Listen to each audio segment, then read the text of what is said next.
Ignition sequence start. 6, 5, 4, 3, 2, 1, 0. All engine running.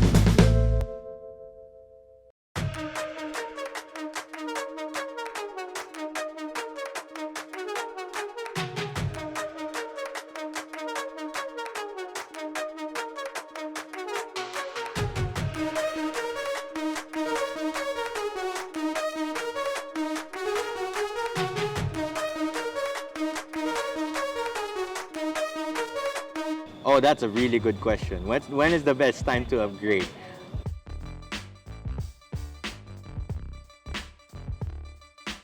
Sa electric scooter world kasi, ang term natin sa influence na makapangyarihan is what we call lason. So yan ay mahirap laban. If I may say, kasi also self-inflicted din siya eh. So it's a matter of self-control kung pipigilan mo yung lason. Pero lason is the term for those upgrades, accessories na as in minsan excessive, but there are times na kailangan din siya or essential din siya dun sa scooter mo or even sa'yo as a rider. Yun, so ikaw, nalason ka. Well, basically, in English terms, ito yung tinatawag nila na gear acquisition syndrome. And mahirap ang antidote dito. Wala siyang antidote. For some. Pero kung wala ka talagang budget, talagang yun na yung antidote mo.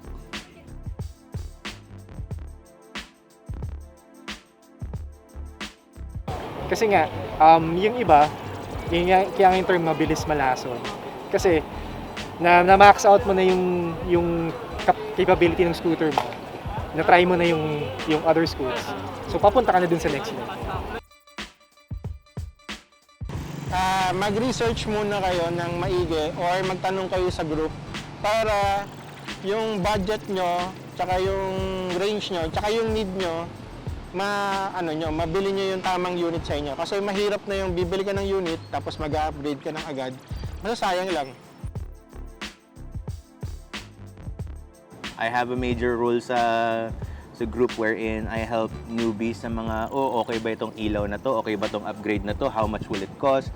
So, even costing of services, inaalam ko, magkano magpa-waterproof, magkano magpalit ng controller, depende, gano'ng kalaki to. I make sure that I am the person na tatakbuhan nila pagdating sa mga suggestions like, is this a smart move? Because I've been there. Yun lang yung siguro yung mga highlights sa buong group that I stayed with the group. So, yun nga, Night Wizard, the talagang customized scooter specialist, at saka sabihin na nating know-it-all. But yeah, it's only for the greater good for my group. So it's not really for me. Kahit alam ko to lahat, even though it's unnecessary for me, kasi nandito na ako, diba? But for the people below the scooter, ng mga mid-tier, entry-level, so that they know what steps they need to take. First and foremost, when the best time is to upgrade is whenever something drastically changed. The reason why I went from my old scooter to this, not because of the great price. It's because when I had my job changed, my job came from 6 kilometers one way to now 11 kilometers one way. I value my battery, so when I am now charging every 2 days, that's already a sign that I need to upgrade. Because what I want to do is, my threshold, this can be different from every other people, but my threshold is I want to charge only once every 3 days. Because if you charge less, your battery gets better mileage. If you charge more, then your battery gets lower mileage. So it means to say, probably siguro mga estimated lifespan 2.5 years, 3 years, if you charge every day. Unlike if you charge every other day, you actually have a longer lifespan, around 5 to 6 years. So yun yung isang gusto kong malaman ng iba, na if you charge every day, your scooter will depreciate even more. So when's the best chance to upgrade? Count how many times you charge every day. Because a lifespan of a battery is 500 cycles or 600 cycles. So if you charge every day, that's 360 cycles. So if 360 cycles a year, next year wala na yung unit mo. You have to change your battery. So for me, I only charge once every 5 days. That's good enough for me, right? So parang wala na, hindi na ako magpapalit. That's why a lot of people goes for Ultron Mini because you charge less because the range is very good.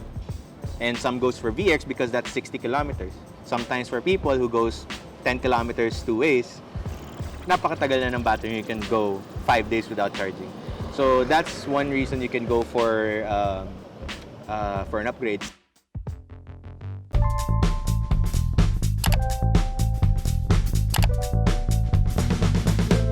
Second is, of course, terrain. When you feel that the terrain is not viable anymore, like nararamdaman mo na, there's a road construction, I need a better suspension, or like nararamdaman mo that the terrain was not really built for the scooter, then you can either choose two things. One, change your tires. Sometimes tire pressure can actually help. Na pag kumare bumpy ang road mo, very rocky, go for off-road. And sometimes, for example, na lahat flat pavement, disadvantage ang off-road when it's flat pavement because you consume more battery, you get less speed, basically the performance drops, unlike a road scooter. So you have to also consider the tire size, the battery size, and last, certainly not the least, the torque. How many stoplights do you stop in? If there's multiple stoplights you stop in, sometimes torque is actually really good. Kasi if you have less torque, actually sagabal ka sa mga tao sa likod. Especially if you're a scooter that is really slow. People behind you, you're going at a very slow pace, sometimes it's dangerous kasi people at the back will tend to bump you kagad kasi they will expect something from you if you're at front. So, if lagi kang nasa stoplight and marami and heavy traffic lagi, you should consider getting a unit that has a higher torque so that you can pull away faster. You see that the reason why electric scooters are also good because they don't have a pick-up time like an engine would. Like, diba, diba, meron silang parang gearing up. Scooters kasi can go without any gearing up at all. It goes immediately depending on how much you squeeze the throttle.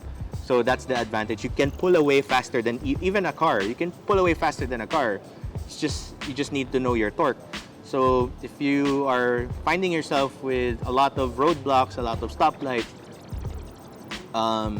and your scooter is not fast enough to actually cope up with the traffic and you're causing more traffic, then better upgrade na lang. Although if you're the person na walang pake sa mga tao sa likod mo, then I don't see the point. Kasi ako, may pake ako sa mga tao sa likod ko. Last but certainly not the least is, of course, your hub. Is it going to be an errands kind of thing? If it's not just for work, and you want this to be a hobby, it will come to a point that you will find more. And when that feeling comes that you have to find more, then yeah, yun na yung time na mag-upgrade ka. Kasi when you search for more, there will be a sense of insecurity of every unit you see. Parang nagiging doubtful ka na sa unit mo, and you don't want that. When you're doubtful about your unit, when you're not satisfied of your unit, and if you feel that need to do so, na kailangan mo kasi yun nga, with certain factors na, I need a bigger battery because this, and that, and that. If you check all the boxes first, will be your last resort, by the way. You don't just feel na hindi ka superior sa other scooters, magpapalit ka na kagad. No, you have to also consider the other two factors na sinabi ko, which is the battery life and the torque. If you need the torque because marami kang stoppage, if you need the range because mas malayo na range ng mga kailangan mo, then yes, magpalit ka na. Especially the range. Kapag mapansin mo na, may grupo na ako that rides 30 kilometers a day. My scooter can only go 40. Do I want to join them every day? If yes, upgrade. If not, then okay lang. Mga ganun. So there are so many factors to consider, but I always tell them, would the range matter? Would the torque matter? If those two matters, then upgrade. The last resort na lang talaga yung parang pakiramdam mo gusto mo na magpalit.